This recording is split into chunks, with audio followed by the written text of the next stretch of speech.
అలాగే దేవదాస్ కనకాలు అనుకున్నారు యాక్చువల్గా. నేను అనుకోలేదు.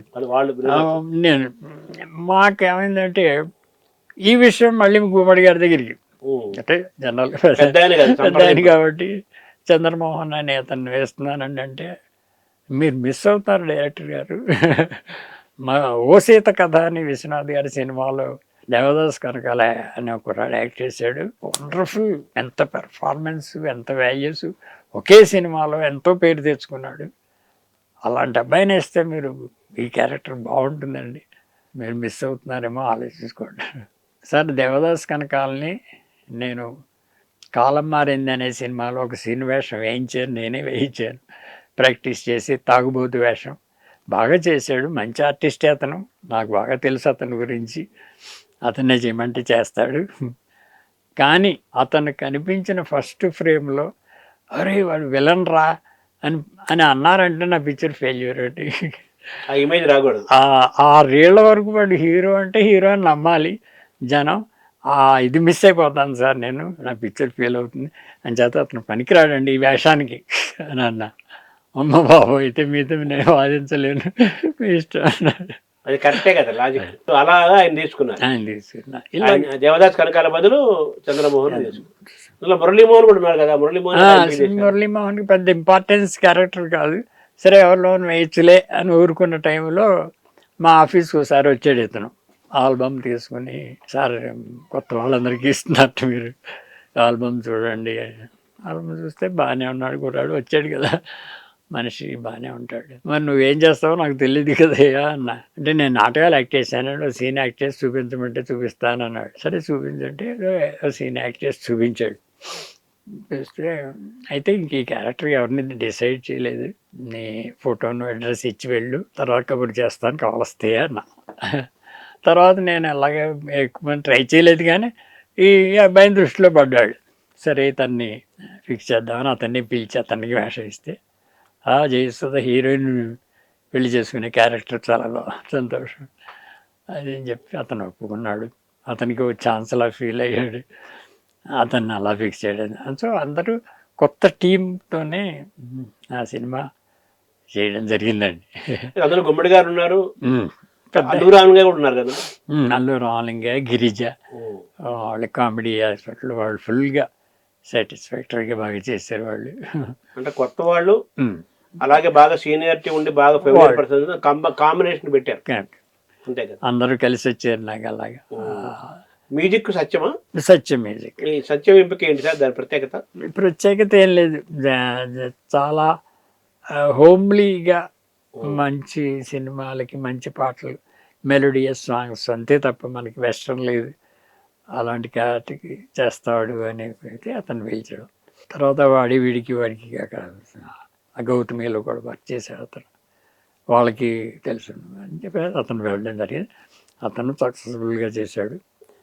పాటలు జూనియర్ సముద్రాలు మాట్లాడి, ఇంకా పాటలు నారాయణ రెడ్డి గారు, రాజశ్రీ ఉసరాజు గారు అందరి చేత రాయించారు.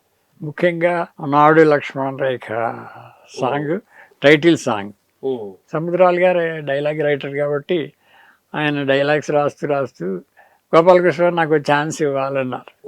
ఏంటి సార్ మీకు ఛాన్స్ ఇవ్వడం, మీరు పెద్ద రైటర్ కదా, మా దానికి రైటర్, ఎన్టీ రామారావు గారు ఫిలిం అన్నిటి రైటర్, మీకు ఛాన్స్ ఇవ్వడం ఏంటంటే, ఏం లేదు ఈ సినిమాలో నాకు ఒక్క పాట రాయడానికి ఛాన్స్ ఇవ్వన్న, మిగిలిన మీరు ఎవరి చేతన్నా రాయించుకో, ఒక్క పాట నేను రాస్తాను అని యాజ్ ఎ డైరెక్టర్గా ఛాన్స్ అన్నాను. తప్పకుండా రాయండి సార్, ఏ పాట రాయమంటావు అన్న. ఈ టైటిల్ సాంగ్ ఒకటి అనుకుంటున్నాం కదా, దాన్ని రాయండి మీరు. ఆయన రాశాడు, చాలా గొప్పగా మంచి పాట అయింది. దాన్ని జానకి చేత పాడించాం. నాడు లక్ష్మణ రేఖ దాటిన ఫలితమే నేడు నేను అనుభవించే నరకము. మంచి హిట్. ఇప్పటివరకు లక్ష్మణ రేఖ అనగానే ఆ పాట గురించి చెబుతారు అందరు. ఆ సినిమాకి ఎంత అయిందండి ఖర్చు, ప్రొడక్షన్ ఖర్చు? అది 4.5 లక్షలు ఎంత అయింది అంతే. అప్పటికి మామూలుగా బ్లాక్ అండ్ వైట్ మార్కెట్లో అంతే. ఇన్సూరెన్స్ అంతే 5-6 లక్షలు ఉండేది. ఎన్టీఆర్ సినిమాలు అవి అయితే 10 లక్షలు ఉండేది తప్ప చాలా తక్కువ ఉన్నప్పట్లో. 10 లక్షలకి మంచి సినిమా వచ్చేది, పెద్ద బడ్జెట్ 10 లక్షలు బాగా. ఇప్పుడు 400 లక్షలు అంటే ఎక్కువ తక్కువ బడ్జెట్ అప్పుడు అది? అది చిన్న కాస్టింగ్ కాబట్టి 4 లక్షలు. రెమ్యూనరేషన్స్ ఎలా ఇచ్చారు సార్ వీళ్ళకి? జయసుధకి రెమ్యునరేషన్ వాళ్ళకి పెద్ద డిమాండ్ ఎవరు లేదు. మేము ఇచ్చింది ఏదో మీకు 5,000 ఇస్తా 6,000 ఇస్తా అంటే సరే. జయసుధకి ఎంత ఇచ్చారు? జైసు కూడా 8,000 ఎంతో చెప్పాం, అంతా ఇచ్చామో లేదో కూడా తెలియదు. అలాగా రెమ్యునరేషన్ పెద్ద పట్టింపులు కాదండి. వీళ్ళు చంద్రమోహన్ మురళీమోహన్ వాళ్ళు కూడా 3,000 ఎంతో. హైయెస్ట్ పేమెంట్ అంటే? హైయెస్ట్ పేమెంట్ అంటే గుమ్మడి గారిది ఎంత సార్? 10,000 ఎంతో ఇచ్చాడు. అలా మీకు ఎంత ఇచ్చారు ఆ సినిమాకి రెమ్యూనరేషన్? నాకు 7,500 7,500 అంతే. అలాగే అసలు రెమ్యునరేషన్ గురించి ఆలోచించేవాళ్ళు కాదు. మంచి సినిమా తీయాలి, మంచి పేరు రావాలి, దీంతో ఇంకా సినిమాలు రావాలి, అంత ఆ తపన అలా ఉండేది తప్ప ఎంత ఇస్తున్నారు ఇది తక్కువేమో ఎక్కువేమో అని దృష్టి లేదు అసలు. అంతమంది మీరు డైరెక్టర్, అసిస్టెంట్ డైరెక్టర్ గా, అసోసియేట్ డైరెక్టర్ చేసినప్పుడు ఆ డబ్బులు మీకు సరిపోయాయా జీవించడానికి? 100 రూపాయల జీతం వచ్చినప్పుడు సరిపోయింది, 125 ఇచ్చినప్పుడు సరిపోయింది. బ్యాచులర్గా ఉన్నప్పుడు మెడ్రాస్లో చీప్ అప్పుడు అలా సరిపోయేది. మ్యారేజ్ అయిన తర్వాత పిక్చర్ కాంట్రాక్ట్ 5,500, అసోసియేట్ డైరెక్టర్గా 500, లేకపోతే పిక్చర్కి 5,000 ఇలాగా ఇచ్చేవారు. ఫ్యామిలీ అప్పటికి మ్యారేజ్ తర్వాత మ్యారేజ్ అయింది, ఫ్యామిలీ ఉన్నా కూడా సరిపోయేది బాగానే. మీకు వచ్చే డబ్బులు ఆ 14,000 అసిస్టెంట్ గా ఉన్నా కానీ సరిపోయినాయి. సో 7,500 8,000 ఇచ్చారు మీకు. మీకు సినిమా హిట్ అయిందా కమర్షియల్ గా? సక్సెస్, మంచి సక్సెస్. బ్లాక్ అండ్ వైట్లో ఆ రోజుల్లో అసలు ఎందుకు 6 రీళ్లు చూడగానే కొనేసారండి. 6 రీళ్లు అసలు నాకు మతిపోయింది. నేను కొత్త, కొంచెం ఆర్టిస్టులు కొత్త. ఏంటంటే వాళ్ళు స్టోరీ చూసేటప్పటికి ఇది తప్పకుండా సక్సెస్ అవుతుందండి, ధైర్యం కొద్దీ వాళ్ళు కొనేసారు. ఒక జిల్లా కొంటా అన్న ఆయన వచ్చి 7 జిల్లాలు కొంటానన్నాడు. ఎవరు చూపించారు సినిమా మీరు? కాకినాడ శ్రీదేవి థియేటర్ ఓనర్ ఒక అతను వచ్చాడండి, యంగ్ మ్యాన్ అతను, నాలాగే కుర్రాడు అప్పట్లో. చేసి అతను 6 రీళ్ళు సినిమా చూస్తారంటే వద్దన్నాను నేను. మొత్తం సినిమా అయ్యాక చూడు, 6 రీళ్ళు సినిమా చూసి నువ్వేం జడ్జ్ చేస్తావు అని అంటే, లేదు సార్ సార్ సార్ ఒక జిల్లా కొనాలని వచ్చాను సరదాగా, నన్ను డిస్కరేజ్ చేయకండి సార్, చూపించండి సార్. సరే చూడంటే ఊరికే హేదాలపుగా చూస్తే 6 రీళ్ళు చూసి నాకు మొత్తం కోస్టల్ డిస్ట్రిక్ట్స్ అంతా ఇచ్చేయండి సార్ అని. ఓరి ఇది ఎంత ధైర్యం చేస్తున్నావు, మరి నీకు ఒకటే థియేటర్ ఉంది, మిగిలిన థియేటర్స్ అన్నీ ఎవరికి ఇస్తావు అన్నా. సార్ మీరు పిక్చర్ చూసిన తర్వాత ఈ పిక్చర్ తీసుకుని తారక రామ వాళ్ళకి డిస్ట్రిబ్యూషన్ ఇచ్చేస్తే వాళ్ళే థియేటర్స్ చూసుకుంటారండి, వాళ్ళకి ఇచ్చేస్తాను, నా థియేటర్లో నేను వేసుకుంటాను, మొత్తం నాకు ఇచ్చేయండి అన్నాడు. మొత్తం 3,75,000 ఎంతో ఆఫర్. దాంతోనే కంప్లీట్ అయిపోయిందండి సినిమా. అలాగా చాలా ఎంకరేజింగ్, మొదటి నుంచి ఎంకరేజింగ్గా ఉంది ఆ సినిమా. అలాగే బాలచంద్ర గారికి చూపించమని జయసుధ గొడవ చేసింది. నాకు ఛాన్స్ ఇస్తారు, నువ్వు హీరోయిన్ చేస్తున్నావు అంటే నా మీద నా పెర్ఫార్మెన్స్ చూసి ఆయన ఛాన్స్ ఇస్తారని ఆవిడ చూపించంటే బాలచంద్ర గారిని తీసి చూపించాను. పెద్ద డైరెక్టర్ కదా, నాకు కూడా ఏమన్నా సలహా చెబుతారు అని చూపిస్తే ఆ అమ్మాయి చేత బాగా చేయించారండి. ఆ అమ్మాయికి మళ్ళీ నేను ఫిల్మ్ ఇస్తానని చెప్పి ఇచ్చారు. ఇంకెవరైనా చూపించారు సార్ బాలచంద్ర? అలాగే రామానాయుడు గారికి చూపించమని, రామానాయుడు గారు ఆయనకి చూపించే. ఆయనకి చూపిస్తే సూగ్గాళ్ళలో 2 హీరోయిన్ ఉన్నారు, ఒక హీరోయిన్ అమ్మాయికి ఇస్తా, ఆయన ఇచ్చేసాడు. అలాగా ఎక్కడ ఎంకరేజింగ్గానే, అన్ని స్టెప్స్లోనూ ఎంకరేజింగ్గానే, ఎక్కడ డిస్కరేజ్ అవ్వలేదు నేను.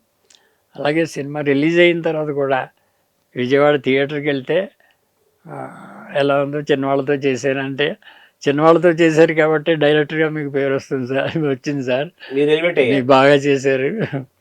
పెద్ద యాక్టర్లతో చేస్తే పేరు అంతా వాళ్ళకి పోయేది, మీ ఎఫర్ట్ తెలిసేది కాదు అని జనంలోంచి వచ్చి టాకండి.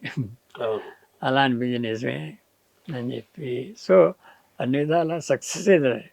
కమర్షియల్గా సక్సెస్ అయిందా? కమర్షియల్గా సక్సెస్ అయింది. ఎంత డబ్బులు వచ్చాయండి? అది 2-3 లక్షలు మిగిలాయి అప్పుడు. వాళ్ళ ఫస్ట్ వెంచర్లో వాళ్ళకి అది మిగిలింది. సో మరి వాళ్ళతో మళ్ళీ సినిమా తీయలేదా? డబ్బులు వచ్చాయి కదా వాళ్ళకి, హిట్ అయింది కదా. నాకు ఈ లక్ష్మణ రేఖ ప్రివ్యూ చాలా బాగుందని టాక్ వచ్చి, మా ఎడిటరే తమిళ సినిమాలకి ఎడిట్ చేస్తూ ఉంటాడు, ఆయనేమో తమిళ సినిమా ప్రొడ్యూసర్ ఒక ఆయనకి చెప్పాడు, ఆ సినిమా చాలా బాగుంది, డైరెక్టర్ కొత్తాడు, చాలా బాగా చేశాడు, మీరు చూడండి అని. పంజు అరుణాచలం అని పెద్ద ప్రొడ్యూసర్ రైటర్, ఆయనకి చెప్పాడు. అరే నాకు టైం లేదు, మీరు అంత బాగుందని చెబుతున్నారు కాబట్టి మా తమ్ముడు వస్తాడు చూస్తాడు అని వాళ్ళ తమ్ముడిని పంపించాడు.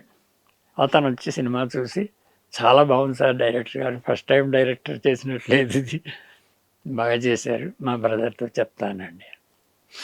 మొన్నాడు కబురు చేశారు, మేము తమిళ్లో సినిమా తీసామండి, దాన్ని తెలుగులో తీయాలనుకుంటున్నాం, మీరు డైరెక్ట్ చేయాలి.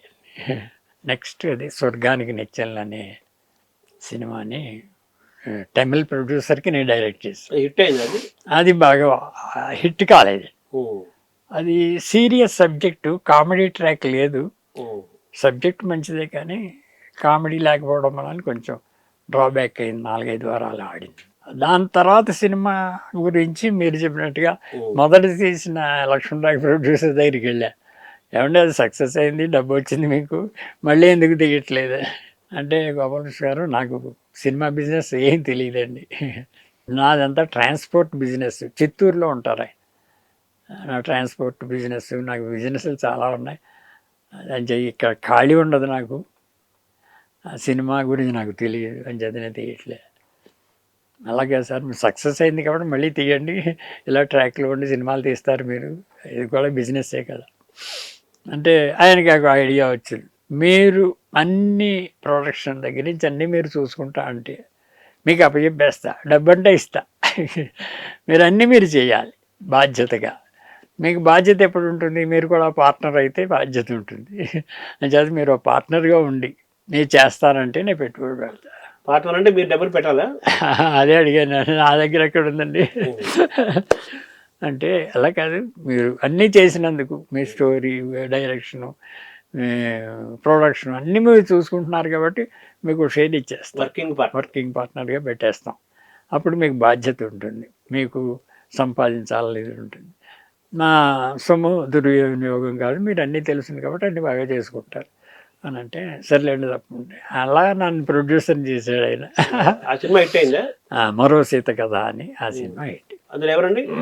దాంట్లో మొదట్లో మిస్ అయిన ప్రభను పెట్టాం, ఫస్ట్ ఆ సినిమాకి అంచేత అమ్మాయిని హీరోయిన్గా పెట్టాం. సరే దాంట్లో మురళీమోహన్ పరిచయం అయ్యాడు కాబట్టి అతను సాఫ్ట్ నేచర్, గుడ్లు, మంచి హ్యాబిట్స్, అతన్ని మెయిన్ క్యారెక్టర్గా అతన్నే వేసాం. అది కూడా ఒక డ్యూయల్ రోల్ లాంటిదండి. ఫస్ట్ హాఫ్లో బ్లైండ్ స్ట్రీట్ సింగర్, అతను సినిమా ప్లేబ్యాక్ సింగర్ అవుతాడు, 2 డిఫరెంట్ క్యారెక్టర్స్, బ్లైండ్ పోతుంది, పాటల్లో ఇంప్రూవ్మెంట్ వస్తుంది, ఆ క్యారెక్టర్ అతనికి ఇచ్చా.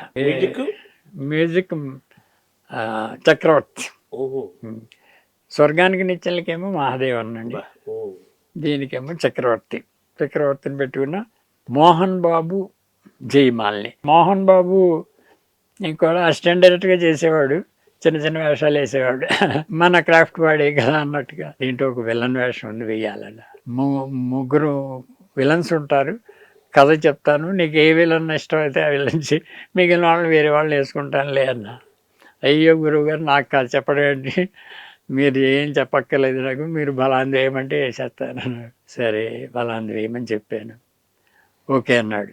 మరి రెమ్యూనరేషన్ ఎంత, నేనే డైరెక్టర్ని, ప్రొడ్యూసర్ని, మరి నేనే మాట్లాడాలి, అంతే. సార్ నన్ను అడగటం జీతం ఎంత ఇస్తారో మీరు చెప్పండి అన్నాడు. నా 3 రోజులు ఎంతవరకు ఉంటుంది, 3,000 ఇస్తానన్నా. నీ వర్క్ 3 రోజులు ఉంటుంది, 3 రోజుల్లో చేసేస్తాను, 4 రోజులు అనుకో రఫ్గా, 3,000 నా బడ్జెట్ అన్నా. సరే ఇంకో మాట అడుగుతానే అనుకోకండి అన్నాడు. చెప్పు దానికి ఏముందన్నా, మా మేకప్ మ్యాన్కి ఒక 500 ఎక్స్ట్రా ఇవ్వాలి సార్ అన్నాడు. ఓకే వెంటనే దాని పెద్ద అలాగా ఆ స్టేజ్ నుంచి వాళ్ళందరూ గొప్పవాళ్ళు అయినందుకు నాకు ఐఎమ్ వెరీ హ్యాపీ. అలాగే అతని పక్కన జయమాలిని అనే అమ్మాయిని వేశాను, డ్యాన్స్ క్యారెక్టర్ 2 పనికి వస్తాయని జయమాలిని వేశాను. మొదట్లో దానికి చిన్న పొరపాటు ఏంటంటే, మా ప్రొడ్యూసర్ పార్ట్నర్ ఒక ఆయన రికమెండేషన్ వల్ల ఒక అమ్మాయికి ఛాన్స్ ఇచ్చాం. ఆ అమ్మాయిని మొదటి నుంచి నాకు ఇష్టం లేదు, ఫస్ట్ సెట్ వర్క్ చేసిన తర్వాత, రష్ చూసిన తర్వాత ఐఎమ్ నాట్ సాటిస్ఫైడ్. మిగిలిన క్యాస్టింగ్ అంతా బాగుంది, కథ బాగుంది, రేపు పొద్దున్న బిజినెస్ దగ్గరికి వచ్చే మొత్తం సినిమా అంతా అయిపోయిన తర్వాత ఆ అమ్మాయి ఏంటంటే అన్నారంటే నేను ఫెయిల్ అవుతాను, నీ చేతగాని వాడు అవుతానని, అప్పుడే నేను ఆ అమ్మాయిని తీసేస్తానని ఆ పార్ట్నర్తో చెప్తే సరే మీ ఇష్టం సార్ అన్నాడు. ఆ అమ్మాయిని తీసేసి ఇంకో అమ్మాయిని వేద్దామనే టైంలో మోహన్ బాబు చెప్పాడు, నేను మంచి అమ్మాయిని రికమెండ్ చేస్తాను సార్, ఆ అమ్మాయిని వేసుకోండి. ఇంకా అమ్మాయిలు ట్రై చేయట్లేదు, ఇంకా పెద్ద స్టార్ వాల్యూ పెరుగుతుంది, జయమాలని వస్తా.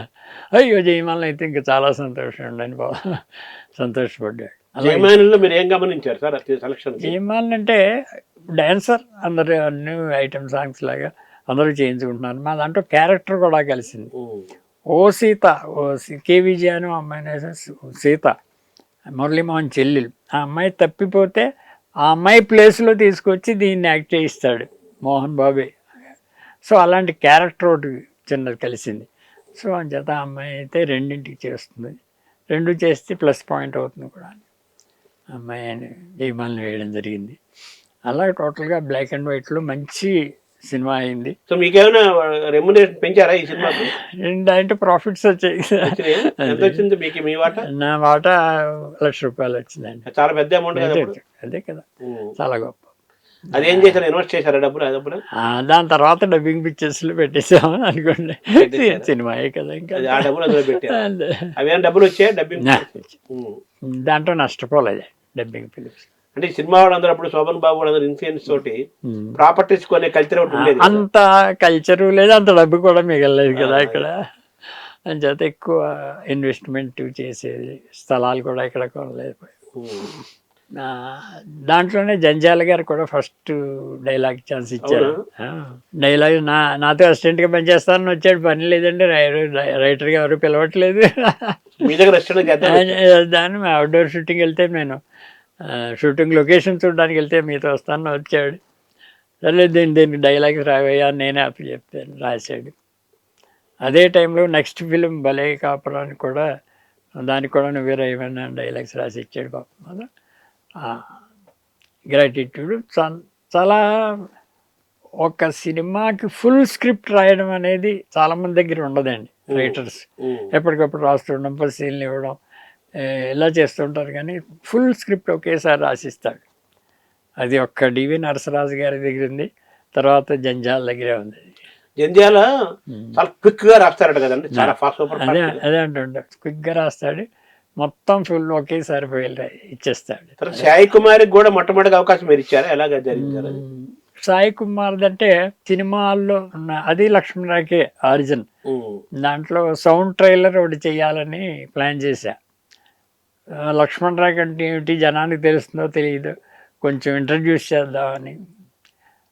ముసలమ్మను మనవడు, అమ్మమ్మ ఏంటి ఇది లక్ష్మణరావు అంటే ఏంటి నాకు తెలియదు అని అడిగితే, ఇలాగరా లక్ష్మణుడు గీత గీసాడు దాటకుండా అని కథ అంతా చెప్తే, అలాగా అదే లక్ష్మణరావుక అనే ఒక కుర్రాడు. ఈ రెండు క్యారెక్టర్స్. ఈ కుర్రాడికి ఎవరో దొరకలేదు, నాకు ఐడియా లేదు. అప్పుడు పీజే సార్ మాతో మాట్లాడుతూ ఉంటే, మా అబ్బాయి ఉన్నాడండి కలిస్తే తీసుకొస్తాను, వాడు చెబుతాడేమో చూడండి, చిన్న కుర్రాడు అప్పుడు తీసుకురండి అంటే మొన్నాడు తీసుకొస్తే చెప్పమంటే చెప్పేసాడు టక్మని. సరే అప్పుడే రికార్డ్ చేసాం. సో చిన్న వయసే కదా, చిన్న వయసు. అదే ఫస్ట్ సినిమానా? అంతే, డైలాగ్స్ మైక్ ముందు రావడం ఫస్ట్ సినిమా అని నేను కూడా. స్టేజ్ మీద ఏమైనా వేసేయడం, కానీ సినిమా కోసం అని డైలాగ్స్ చెప్పడం ఇది దేంట్లో ఆ ఫస్ట్ సినిమా. మీ బాపు కూడా సహాయం చేశారు కదా ఆ టైంలో? బాపు గారు సహాయం అంటే, నేను మొత్తం సినిమా అయిపోయిన తర్వాత ఈ టైటిల్ మీద చాలా మందికి అబ్జెక్షన్ అండి. ప్రెస్ వాళ్ళందరూ కూడా టైటిల్ మార్చేయండి డైరెక్టర్. లక్ష్మణరావుకి ఎవరికి అర్థం కాదు సార్, మీకంటే అర్థమైంది, మార్చేయండి అంటే నాకు మార్చడం ఇష్టం లేదు. సో లక్ష్మణరావు ఉన్న ఇంపార్టెన్స్ ఇంకే టైటిల్ పెట్టినా రాదు అని నా రేషే కదా, అది వాళ్ళకి అర్థం అవ్వదు. సో అయితే వీళ్ళు చెప్పిందంటే అది ప్రెస్ వాళ్ళు అన్నారంటే ఏదో ఉంది దాంట్లో, కొన్ని దీన్ని ఎలాగే ఎక్స్ప్లెయిన్ చేయాలి జనానికి అని ఒక ట్రైలర్ అనుకుని, ట్రైలర్ చేయలేక సౌండ్ ట్రైలర్ అనుకున్నాం.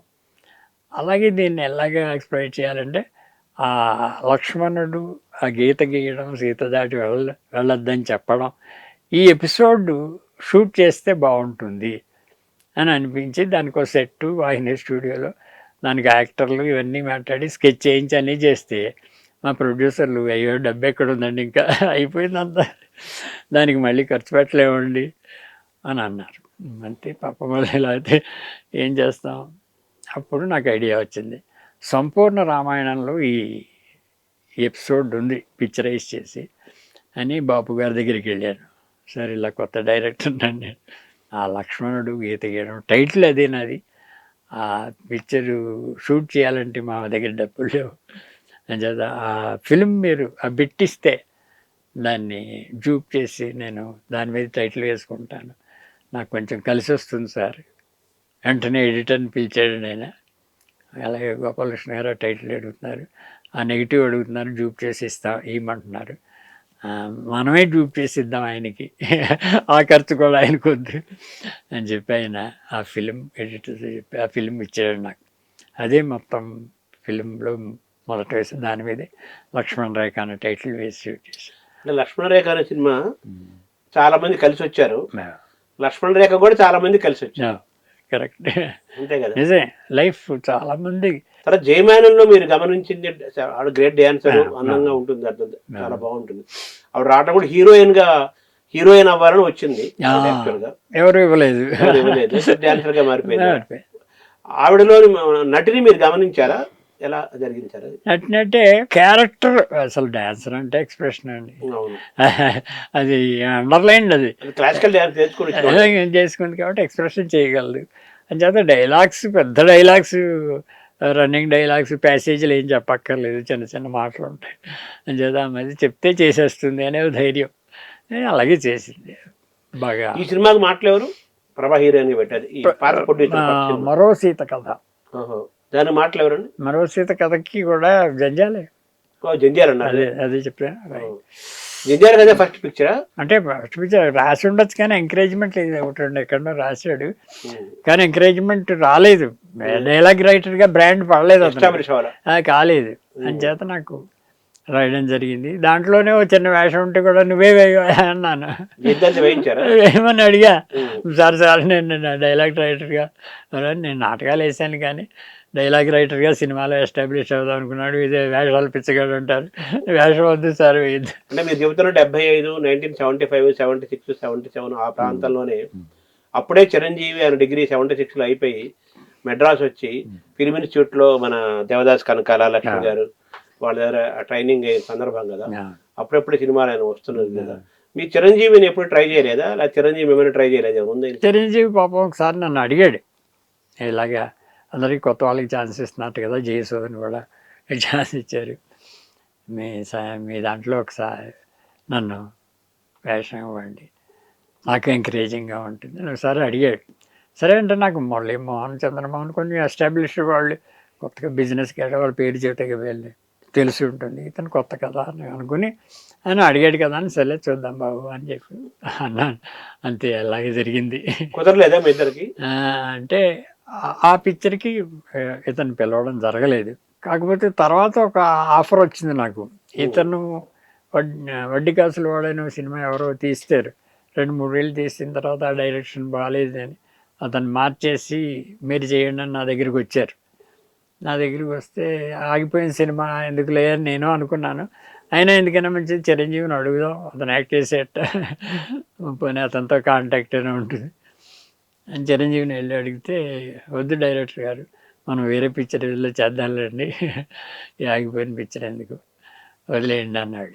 చిరంజీవితో మీకు జర్నీ జరగల తర్వాత అల్లురాంగ మీకు బాగా ఆత్మీయులే కదా? అల్లురాంగ, అరవింద్ వీళ్ళందరూ బాగా తెలుసు నాకు.